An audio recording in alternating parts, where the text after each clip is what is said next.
বাগেরহাট জেলার মোরেলগঞ্জ উপজেলা স্বাস্থ্য কমপ্লেক্সের স্বাস্থ্য পরিবার কল্যাণ কর্মকর্তা ডাক্তার শর্মী রায়ের বিরুদ্ধে অর্থ আত্মসাৎ ও দুর্নীতির অভিযোগ এনে মানববন্ধন ও ঝাড়ু মিছিল করেছে ভুক্তভোগী শতাধিক এলাকাবাসী ও স্বেচ্ছাসেবকবৃন্দ।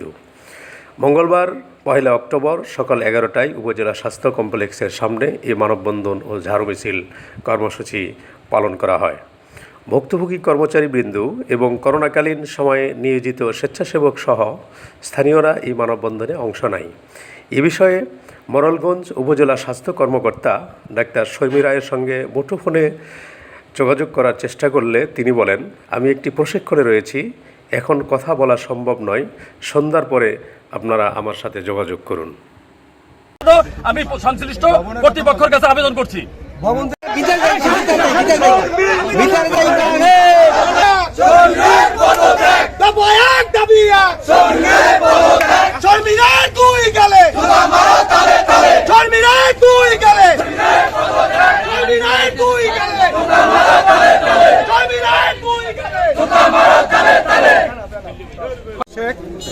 আমি স্বেচ্ছাসেবক হিসাবে 21 সালে 7 মাস কাজ করি।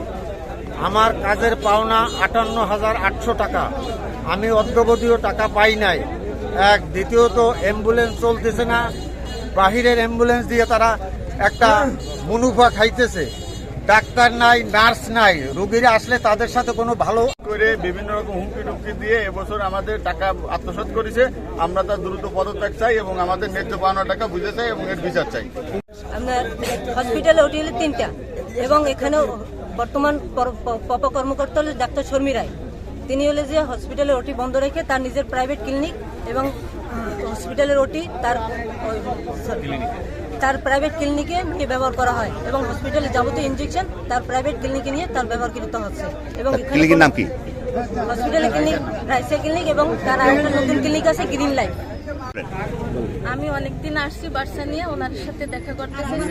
ভিতরের লোক বলছে যে ম্যাডাম আজকে আসবে, তারপরে একদম রাগ করে বলছে সাইনবোর্ডটা খুলে দেন।